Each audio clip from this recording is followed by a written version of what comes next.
周二，川普总统在白宫主持了传统的火鸡赦免仪式。在总统讲话的过程中呢，那只火鸡咕咕叫，多次抢戏。川普总统风趣地说：“他非常的训练有素，场面非常搞笑。”下面是本台驻华府记者张亮、任浩发来的报道。川普总统今天祝福全国人感恩节快乐时呢，被赦免的火鸡咕咕叫，趁机插话，似乎呢在要传递祝福。另一只火鸡摇摆走呢，则趁人不注意，在白宫做了一把观光客。演讲中呢，总统借火鸡批评了反对者，感谢神的恩典，宣布俄乌和平协议即将达成。We thank God for His many blessings and the great success that this country has seen in the short period of time. I hope all Americans will have the chance to enjoy the fellowship of family and friends and renew our faith in God's providence. 感恩节话感恩，川普代表全家送祝福。On behalf of the First Lady and the entire Trump family, I want to wish all Americans a very, very happy Thanksgiving. Today we continue a time-honored American tradition. Boy, that's a well-trained turkey. 川普称赞今年被赦免的火鸡长得壮，每只体重呢都超过50磅。谈到赦免，他提到将推翻几乎所有拜登任职期间赦免的案件，但不会追究拜登之子亨特。同时呢，让去年大赦的火鸡桃子和花乐享余年。谈到民生，川普说，从火鸡、土豆到火腿、鸡蛋各类商品价格在下降，南部边境呢已经安全。下一步呢，他要把安全带到更多民主党管理的城市。They burned this beautiful woman riding in a train. A man was arrested 72 times. 川普批评芝加哥市长和伊利诺伊州长不作为，他敦促呢允许联邦执法协助芝加哥安全。We could make Chicago a safe city in a period of 4 weeks. In a period of 8 weeks, 9 weeks, 10 weeks, it would be totally safe. 赦免火鸡时，现场只有咕咕叫。有趣的是呢，这只大鸡突然全身炸毛。Looks like a rather violent bird. Anyway, are you ready? Gobble. I just want to tell you this very important. You are hereby unconditionally partner. Praise the Lord. 跟咕咕叫、喜欢聚光灯不同，摇摆走呢低调了逛了逛白宫。在新闻简报室，他受到了记者的欢迎，但很低调。白宫发言人莱维特1岁多的儿子尼克呢，无意中抢镜，吸引了聚光灯。两只火鸡展现出的健康和快乐呢，让外界点评。总统的让美国再次健康的项目很有效。今天，日本首相高市早苗说，按照约定呢，他跟川普总统通话。就美日同盟和印太地区局势交换了意见。川普在电话中介绍了最新的美中关系和跟习近平周二通话的内容。新唐人电视台记者张亮、任浩，美国华府报道。这是个欢乐的新闻啊！感谢张亮和任浩。今天呢，高市首相和川普总统通了电话，进一步确认了美日之间的紧密合作的关系。同一天呢，日本政府在内阁会议上再次表态，首相高市早苗有关存亡危机事态的一贯见解不会改变。周二，高市早苗与美国总统川普通电话，讨论了中美关系，这也是日中爆发重大外交冲突以来两人首次通话。トランプ大統領からは昨晩、行われた、米中首脳会談を含む、最近の米中関係の状況について説明がございました。合わせて私が出席した G20 の様子についても尋ねられましたのでお答えをいたしました。トランプ大統領からは私とは極めて親しい友人であり、いつでも電話をしてきてほしいというお話がございました。で会談内容でございますけれども、これ外交上のやり取りでございますので、詳細については差し控えさせてください。同一天，日本政府发言人木原忍重申，高市早苗的言论并没有改变政府对存亡危機事態的一貫見解。事実に反する中国側の主張は受け入れられず、日本政府としてはしっかりと反論、そして発信していく必要があると考えます。日中間のさまざまな対話を行うことについては、日本側はオープンな立場であります。据日本媒体报道，外务省副大臣船越健裕在周二会见了中共驻日大使吴江浩，而双方也曾在11月14号会晤。当时日方对中共驻大阪总领事薛健的斩首论提出抗议。另外，日本防卫大臣小泉进次郎视察距离台湾不到110公里的与那国岛，并宣布将部署中程防空导弹后，中共周一派出无人机穿越台湾东部外海和与那国島之間的空域。日本防衛省与中華民国国防部都證實這一事件。昨日推定中国無人機が与那国島と台湾との間を飛行したことを確認しています。中国は我が国周辺での活動を活発化させていますが、今回のように無人機の活動も活発化させています。对于中共批评日本部署导弹是刻意制造地区紧張，小泉进次郎重申，日本将在堅持和平防衛理念的前提下加強國防。我が国に侵攻してくる航空機やミサイルといったさまざまな空を経由する軽空脅威に対処するための防空任務を担う部隊であって、島の安全を守る、日本を守るための部隊であります。防御を目的とした装備品であって、他国を攻撃するものではありません。中华民国国防部也侦获共机11架次及共舰5艘，持续在台海周边活动。国军运用任务基建及岸置飞弹系统严密监控与应处。新唐人电视台记者郭约西综合报道。日前，中共官媒报道称呢，习党魁致电美国总统川普，谈及了台湾问题，但在事后白宫方面的发文中呢，只字没有提到台湾。专家表示呢，中共反日行动闹得太大，而日方的态度之坚决，令中共是骑虎难下。于是呢，习党魁期望求助川普，以便找个台阶下，但未必会有效果。周一晚间，习党魁与川普总统通电话后，中共官媒宣称他与川普讨论了台湾议题。川普总统则在社交媒体上说，与习讨论了俄乌战争、芬太尼、大豆农产品等议题，丝毫没提台湾。据《华尔街日报》报道，这次是习近平主动致电川普。这次川习通话是在日中关系恶化紧张时刻。日本首相高市早苗近日曾表示，如果台海发生武力冲突，日本可能会介入军事行动来维护日本安危，引发中共跳脚。中共随后对日本实施经济报复、外交施压和武力恐吓。分析认为，习党魁这次通话应是企图要求美国对日本有关台海局势的态度做说明，同时也借美中贸易协议蜜月期化解日中危机。中共自己加进来的这次的台湾问题，这个问题呢，在上次佛山会谈的时候没有提，当时川普做了个很明确的表态，台湾就是台湾。但是呢，这次习近平是因为中日围绕台湾问题产生了激烈的冲突，日本的态度空前的强硬，在这时候呢，习近平想把美国拉进来，想对美国打了个历史牌，要尽量把美国拉在自己的一边，所以这次就非常的强调，中美在二战中的同盟，共同打击日本。分析指出，中共在历史叙述上偷换概念，这种叙事不仅混淆视听，还意在淡化当今美中对抗。习近平强调，中美在2次世界大战中的合作实际上是在偷梁换柱啊，因为在二战中与美国政府合作，与美军合作的是中华民国政府，也就是现在的台湾政府啊，这个跟中华人民共和国没有任何的关系。那习近平这一次之所以打电话给川普，主要的原因是希望通过川普向高市早苗施压，让日本政府让步。但是呢，毫无疑问，川普根本就没有接招啊，习近平的目的落空了。分析认为，总体而言，这通话是中共的外交试探，但成效十分有限。日本防卫大臣小泉进次郎证实，日本在距离台湾不到110公里的与那国岛部署防空导弹，增强防御。这个小泉进次郎的这个活动，基本上就是非常清晰的告诉习近平，美日联合保卫台海安全的这个决心是不可动摇的。新唐人电视台记者陈月长春采访报道。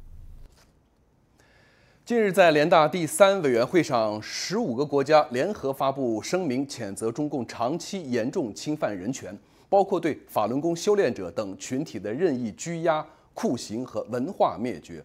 声明要求中共立即释放所有因行使基本权利而被关押的人士。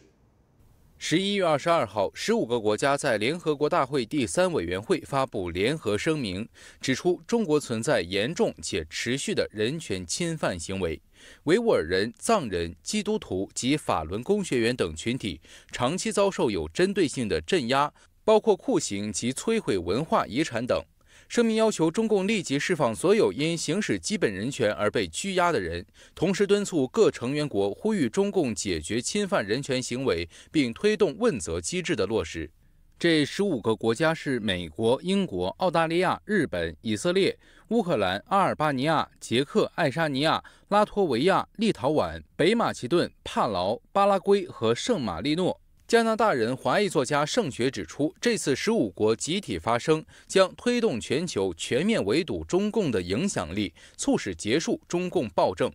这一次15个国家共同在联合国集体采取这样的一个行动呢，应该说是跨区域、跨阵营国家的一个共同的出手，这也会推动整个国际社会进一步形成共识。就是呢，可以从多方位、多维度的去围堵中共的影响力，当然也可能就，真正的形成，就是促动结束中共暴政这样的一个目标。声明中强调，中共持续存在强制劳动、大规模监控、任意拘押、跨国镇压、文化灭绝、宗教迫害等行为。盛学表示，这意味着国际社会已经从对中共的外交关切走向切实的法律指控。从人权的关切是提升到一个系统性犯罪的指控，有些行为是完全符合像国际法当中列明的，像群体灭绝罪反酷刑公约、强迫失踪公约、反人类罪等等，这些都是国际犯罪的一些非常重要的一些关注点。那么所以说呢，就是这意味着国际社会现在对中共现在是走向法律化是一种要真正的有行动的这么一个阶段。前北京律师、民阵加拿大前主席赖建平认为，本次声明将让全世界更加质疑中共统治的合法性。这么多国家站在一起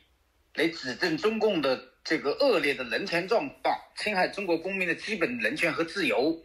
那么对中共来说毫无疑问是一种压力，特别对中国共产党的这个统治的合法性会让全世界呢认识得更加清楚。新唐人电视台记者张琴、李丽采访报道。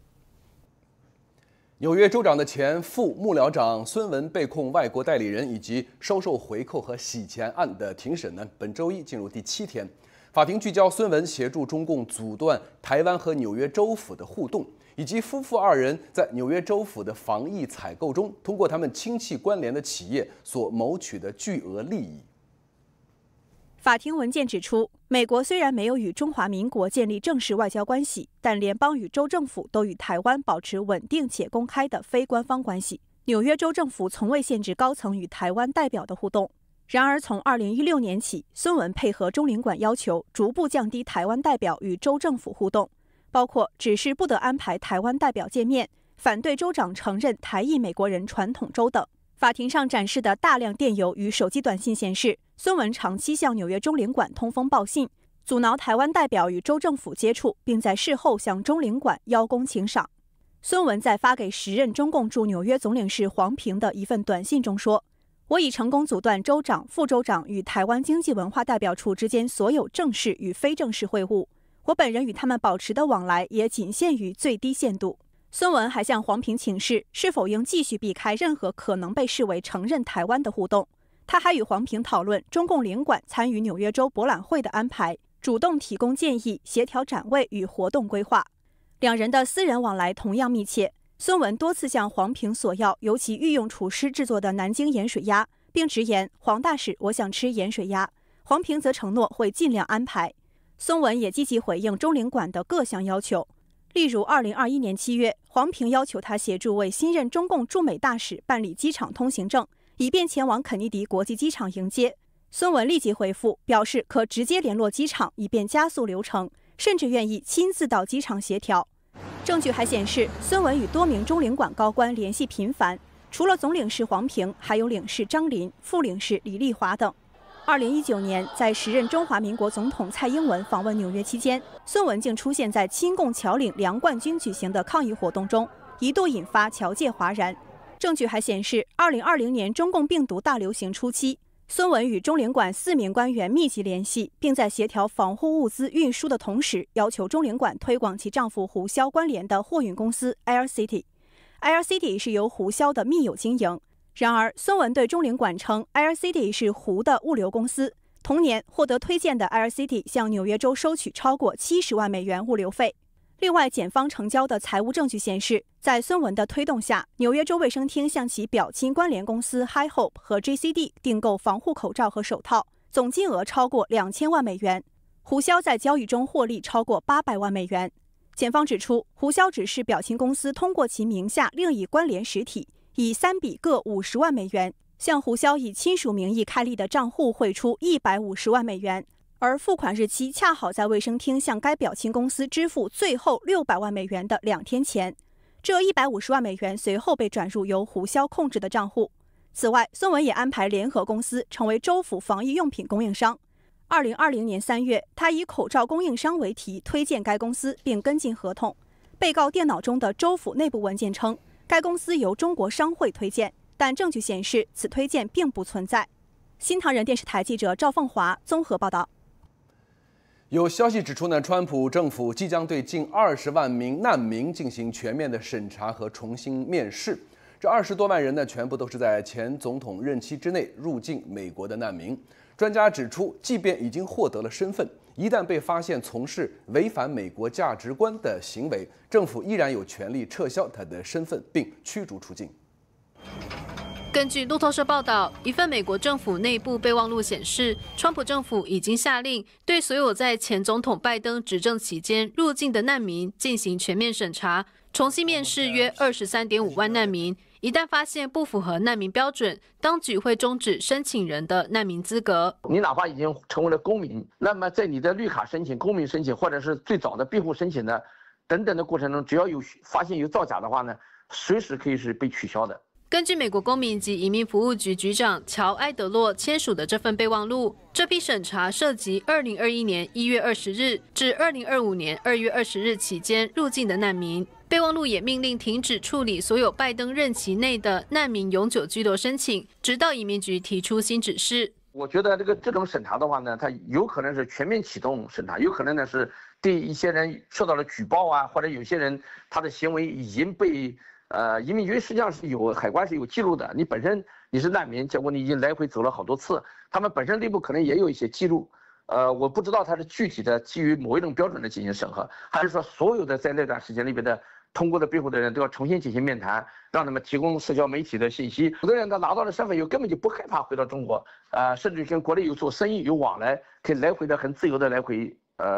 我们说是比如说中国人嘛，来回到中国去，一边他们通过虚假的申请获得了美国的身份，但是他们却继续的把对专制独裁为专制独裁较好的这种价值观又带到了美国，那是应该取消他们这样的一个庇护申请，因为本身就是虚假的。所谓的同乡会，他们中的大部分人是通过庇护获得身份的，那么拿到绿卡或者拿到公民以后，他们就以为这个已经是身份已经没问题了，所以他们能够肆无忌惮的能够在这个所谓的特定的场合，说欢迎国家领导人呐，庆祝中国的国庆啊，举着国旗，然后宣扬这种对独裁的这种支持。我觉得这样的人的话呢，是应该是对他们过去的身份进行调查。上个月底，美国政府宣布把2026财年的难民接收上限设定为7500人，创下历史新低。一般的话呢，就是一个庇护能够获得批准，有2个原因嘛，一个是在面谈或者在法庭的过程中，你的陈述，法官也好，移民官也好，认为是真实的、是可信的，他就会批准。当然了，还需要一些相关的证据来进行证明。比如说，你说你自己遇到过什么事情，有的人被抓过，那么有没有逮捕证呢？有没有释放证呢？有没有判刑呢？有没有这个判决书啊？类似于这样的证据呢，当然是非常关键、非常重要的。根据最近一项跟踪政府移民数据的报告显示，美国政府过去2年内对庇护难民申请的批准率直线下降。批准率的下降从拜登任期内就已经开始。2024年8月的批准率是38%，比前一年降了12%。后来川普上任，这个趋势进一步延续和加快，1年内降了19%，到今年8月，批准率已经不到2成。新唐人电视台记者王资义美国采访报道。一名美国政府的高级官员近日警告英国，应该禁止中共企业介入它关键基础设施的建设。他指出呢，北京对英国的能源、水务、运输和通信等领域呢，已经构成了压倒性的安全威胁。目前，多家与北京政权有关联的企业已在英国战略性资产中持有股份，包括中方公司在英国大学钢铁行业以及希斯罗机场。其中，来自北京的投资者拥有希斯罗机场约10%的股份。英国国家统计局数据显示，2023年中国在英国公开投资的总额约为43亿英镑，但实际金额可能更高。没有披露身份的这名美方高级官员指出，在华盛顿看来，对西方最大的网络威胁绝大多数来自北京，其资源规模和能力已经超过了俄罗斯、伊朗或其他敌对国家。他特别提到代号为盐台风与福特台风2起中共政权支持的网络黑客行动。据信，在这些黑客行动中，美国关键基础设施的很多区域都已经遭到了中共黑客的长期渗透。与此同时，英国政府对北京的立场近期受到诸多批评。上周，在威斯敏斯特间谍案被撤销后，军情5处罕见地向议员发出警报，称外国间谍十分活跃。Our intelligence agencies have warned that China is attempting to recruit and cultivate individuals with access to sensitive information about Parliament and the UK government. MI5 have stated that this activity is being carried out by a group of Chinese intelligence officers, often masked through the use of cover companies or external headhunters. Let me speak plainly. This activity involves a covert and calculated attempt by a foreign power to interfere with our sovereign affairs in favour of its own interests, and this government will not tolerate it.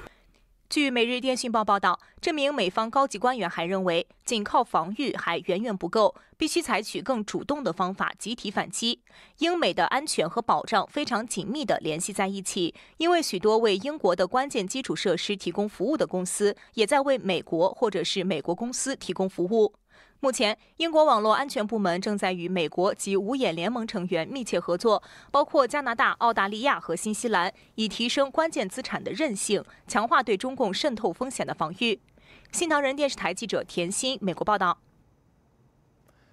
周二，俄乌和平出现了重大的进展，乌克兰方面已经基本同意了最新的和平协议框架。泽连斯基表示呢，结束战争的步骤已经变得可行，但依然需要和川普总统讨论一些最棘手的问题。外界普遍认为呢，就是一些和领土相关的问题。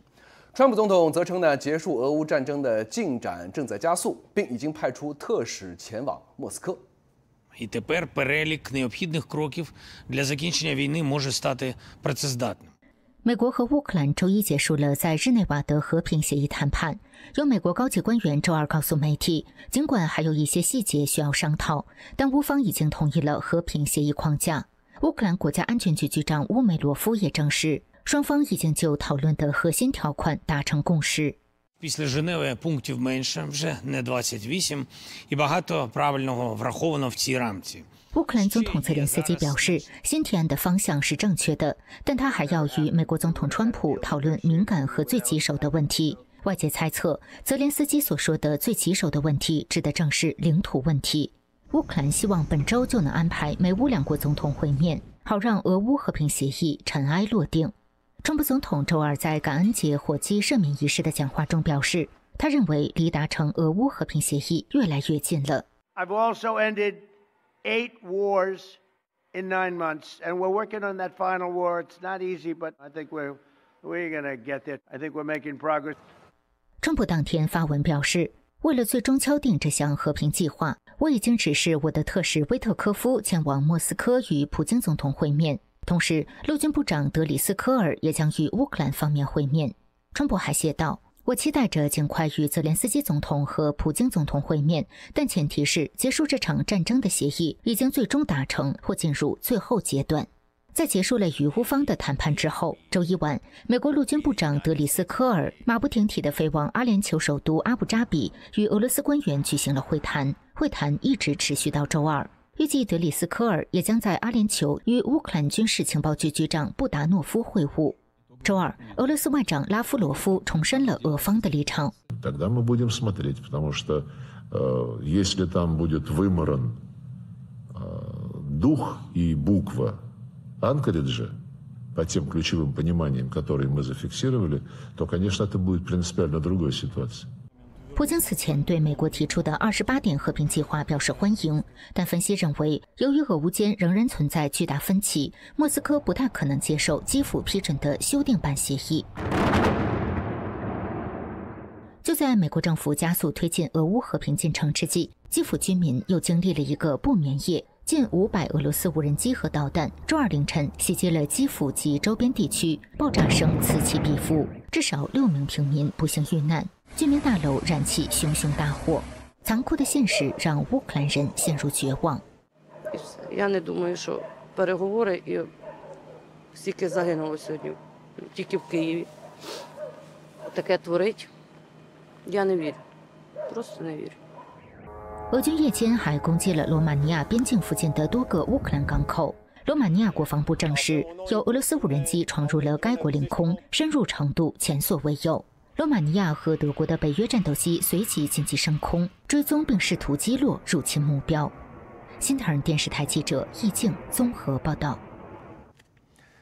近日，美国306名哈马斯恐袭的受害者和家属集体控告全球最大的加密货币贸易平台币安及其创始人赵长鹏，指控其在知情的情况下依然替哈马斯、真主党等恐怖组织洗钱。2023年10月7日，哈马斯向以色列发动袭击，杀害了约1200人，并将251人掠为人质。这次恐怖袭击的受害者及家属指控，币安为哈马斯转移了上千万美元资金。根据周一公开的诉状，原告指控，2023年11月，币安承认违反联邦反洗钱和制裁法律，并支付了43.2亿美元刑事罚款，但之后仍持续为哈马斯洗钱。本案306名原告是在哈马斯恐怖袭击中受害的美国人，包括遇害者、伤者与遭绑架者的亲属，以及后续遭其他恐怖团体攻击的受害者。原告指控，币安在知情的情况下，仍允许被美国认定的恐怖组织，包括哈马斯、真主党、巴勒斯坦伊斯兰圣战组织和伊朗革命卫队，通过其平台转移超过10亿美元的资金，其中有超过5000万美元是在10月7日恐怖袭击之后转移的。诉状中写道，币安故意将自己打造成非法活动的避风港，直到今天，没有迹象表明他已实质性地改变了核心商业模式。在这起诉讼中，原告寻求赔偿性补偿、3倍的损害赔偿以及其他补救措施。该诉状已在北达科他州美国联邦法院提交。诉状中指出，至少有2笔可疑交易通过北达科他州金德雷德的线上 IP 位置进行。另一些原告则在曼哈顿联邦法院提出诉讼。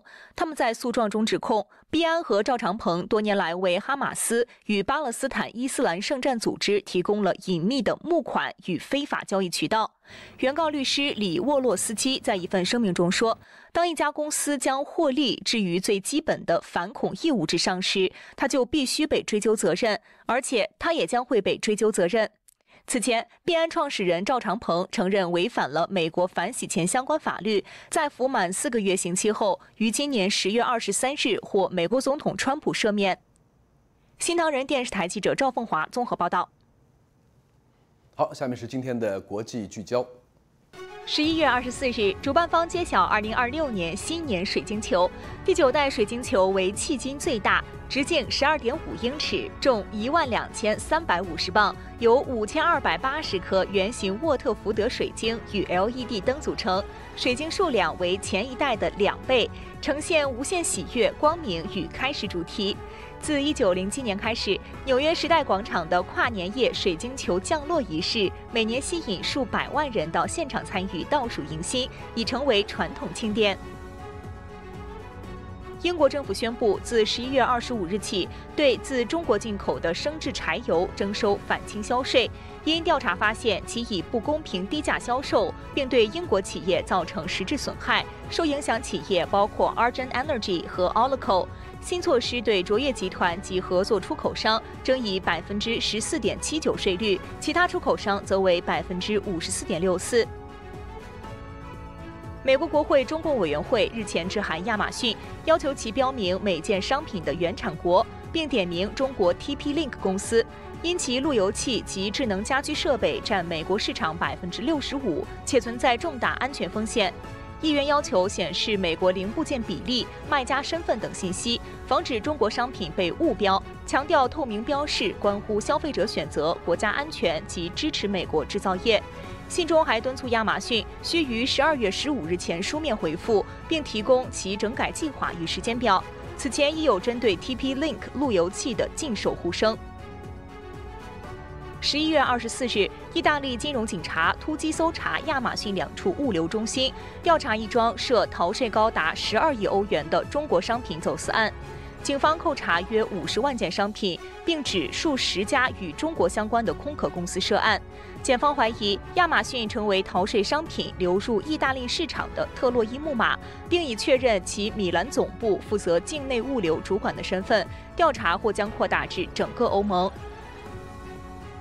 巴黎检方11月25日公布，再有4名年龄31至40岁的嫌犯因卢浮宫10月珠宝大劫案落网，价值1.02亿美元的珍宝仍下落不明。法媒指，其中1名39岁男子疑为实施白日抢案的第4名成员。此前已有3名嫌犯被控有组织盗窃与共谋，并在现场或相关物品上留下 DNA， 另有1名女子涉协助犯罪。整起犯案从闯入阿波罗画廊到得手逃逸，仅耗时8分钟，引发外界对卢浮宫安保的质疑。今年的感恩节呢，将迎来一波破纪录的出行高峰，有将近8200万人计划自驾或者是搭飞机出行。同时呢，汽油价格的下跌让更多的人决定开车出门。另外呢，极地涡旋也将在未来几天带来低温和大雪，所以出行的朋友请做好防范准备。美国汽车协会 AAA 的数据显示，周二全国普通汽油的平均价格约为每加仑3.55美元，略低于去年同期水平。盖斯巴迪预测，油价还会继续下跌，感恩节期间的平均油价将会降到每加仑3.2美元。这对于想要自驾出行的人们来说，无疑是个好消息。AAA 预测，从现在到下周1将迎来感恩节假期创纪录的出行高峰，预计将有近8200万人到离家超过50英里的地方旅行，其中近90%的人可能会选择自驾游，还有约600万人选择搭乘飞机。Expect a little more volume, expect some delays, expect some cancellations. 之前的政府停摆让航空旅行面临很多困难，而这种影响可能将延续到圣诞节。这也让很多人对搭乘飞机心存疑虑。根据航空分析公司 Cirium 的数据，截至11月24号，5天假期期间的航班预订量比去年同期下降了4.48%。美国联邦航空管理局 FAA 鼓励旅客应该保持信心，同时提醒要做好准备，应对机场繁忙和潜在的天气问题。专家建议，在理想的情况下，应尽量选择直飞航班。如果没办法直飞，则需要了解机场的转机流程以及可能遇到的挑战，制定好备选方案。So think like Scottsdale to Las Vegas, or Chattanooga to Nashville, or Philadelphia to Newark. That's where we tend to see the most delays in the U.S. 另外，美国国家气象局11月23号发布警告，受极地涡旋的影响，在感恩节期间及之后，全美大部分地区将迎来低温和大雪，这可能给创纪录人潮的节日出行造成严重影响。新唐人电视台记者付宇综合报道。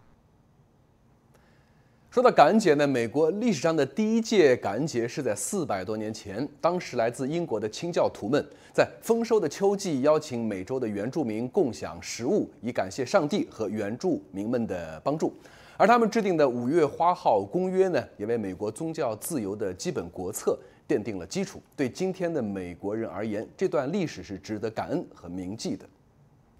1620年9月，一群虔诚的清教徒为了逃避英国的宗教迫害，登上了名为5月花号的船，跨越大西洋来到现在的马萨诸塞州。然而，第一个冬天极为严酷，再加上食物短缺、疾病肆虐，船上只有1半人活了下来。他们也因缺乏耕作经验而面临重重挑战。后来，当地的波托克塞特族人伸出援手，教他们种玉米、捕鱼和狩猎，并促成他们与瓦姆帕诺亚格部族结盟，使清教徒得以在新大陆生存下来。1621年11月，当清教徒首次玉米收成成功后，州长布拉德福举办了为期3天的庆典，邀请原住民一同参加，以感谢上帝和他们的帮助。这次庆典被视为美国的第1次感恩节，而火鸡则成为后来逐渐形成的传统食物之一。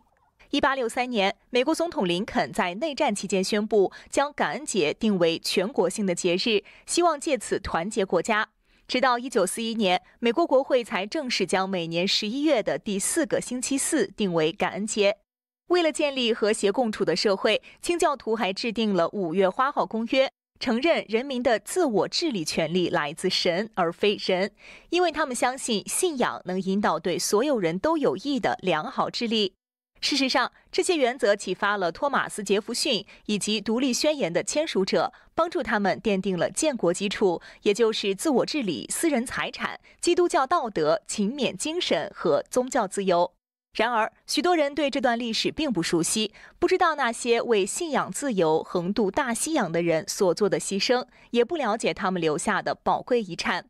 5月花号公约是北美首次尝试建立自治政府的文件，也成为后来美国宪法保障宗教自由的重要基础。这段历史所承载的精神，至今仍值得被了解与传承。新唐人电视台记者刘佳佳，美国报道。承传传统，匠心独具，普瑞堂玄宝黑参，精选韩国优质高丽参，历经2260天。9蒸9曝手工制作，富含人参皂苷，去除燥火，滋养身心。普瑞堂玄宝黑参再现生命活力。点击视频下面连结，输入 NTD999即可享受全球免运费。